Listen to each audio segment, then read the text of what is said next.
حدیث مبارک میں فرمایا کہ چغلی کرنے والا یہ جنت میں نہیں جائے گا. دوستیاں ختم ہو جاتی ہیں، رشتے ختم ہو جاتے ہیں، رشتے داریاں ٹوٹ جاتی ہیں چغلیوں کی وجہ سے. اور بعض لوگ کیا ہوتے ہیں، میرا مشاہدہ ہے اور آپ میں سے بھی بہت سارے لوگوں کا مشاہدہ ہوگا کہ بعض اتنے ایکسپرٹ ہوتے ہیں چغلی کرنے کے اندر کہ وہ اگر سیدھی بات بھی کریں گے نا، وہ پتہ نہیں اس میں کہاں سے زہر کی پوریاں ڈال دیتے ہیں. اچھی خاصی بات کو بھی ایسے بولیں گے کہ ایک مرتبہ تو سامنے والے کا جو نا کلیجے کو آگ لگ جائے کہ اس نے بولا کیا میرے بارے میں. پھر بھلے بعد میں سمجھ جائے کہ نہیں یار وہ ایسا نہیں کہہ رہا تھا. لیکن یہ جو چغل خور ہوتے ہیں، ان کی جو مہارت ہوتی ہے چغلی کی، وہ ایسی ہوتی ہے کہ وہ ایک جملے کے اندر کیا سے کیا کر دیتے. میں خود کئی ایسے جو ہے نا وہ لوگوں کو دیکھ چکا ہوں کہ آ کے یہ بھی بولیں گے نا کہ فلاں بندہ یہ کہہ رہا تھا کہ مفتی صاحب آئے تو میں نے ان کو پانی پلایا. وہ اس کو بھی ایسا بول دیں گے کہ بس ایسا ہی ہوگا کہ جیسے پتہ نہیں پانی پلانے کے اندر اس نے کوئی احسان کرنے کے انداز میں بات کی ہے کہ میں نے پانی پلایا تو یا پتہ نہیں کیا کر دیا.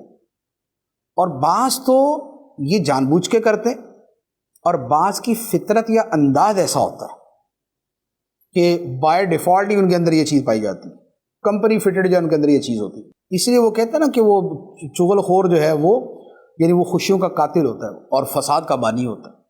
لہذا چغلی کرنے سے بھی بچیں اور چغلی سننے سے بھی بچیں. اور اگر کوئی چغلی آ کے کرے تو اس کی بات کے اوپر اعتبار نہ کرے اور اپنے دل سے اس کو مسترد کر دیں. شیخ سعدی رحمۃ اللہ علیہ نے ایک واقعہ لکھا ہے کہ کسی بزرگ کے پاس آ کے کسی نے چغلی کی کہ جی فلاں شخص نے آپ کے بارے میں یہ جملہ کہا. تو ان بزرگوں نے فرمایا کہ یار اس نے ایک تیر مارا، اس بندے نے ایک تیر مارا، وہ مجھ تک نہیں پہنچا، تم نے وہ تیر اٹھایا اور اٹھا کے لا کے مجھے مار دیا. تو مجھے تکلیف اس کے تیر سے نہیں ہوئی، مجھے تکلیف تمہارے مجھے تیر مارنے سے ہوئی. کسی بندے نے اپنے گھر میں بیٹھ کے، کسی اپنی مجلس کے اندر بیٹھ کے جو مرضی کہا، برا کہا، اس نے کچھ سخت جملہ کہا، مجھ تک تو پہنچا ہی نہیں ہے، مجھے تو پتہ ہی نہیں ہے، مجھے پتہ ہی نہیں ہے تو مجھے تکلیف بھی کوئی نہیں.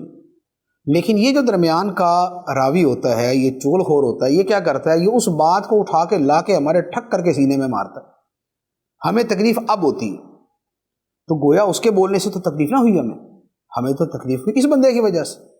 تو یہ جو چغلی کھانے والا ہے یہ بنیادی طور پہ اصل موذی ہوتا ہے. لہٰذا ان سے اپنے آپ کو اپنا ذہن بنا لے، ویسے ہی سوچ کے رکھیں کہ بھئی ہمارے اندر بہت ساری خامی ہیں، اگر کسی نے بیان کر دی ہیں تو اللہ تعالی ہماری اصلاح فرما. یوں چند ایک باتوں کے ذریعے ہم اپنے آپ کو تکلیف سے بچا سکتے ہیں، اور اس جو ماحول کے اندر ایک تلخی آتی ہے ہم اس سے اپنے آپ کو بچا سکتے ہیں.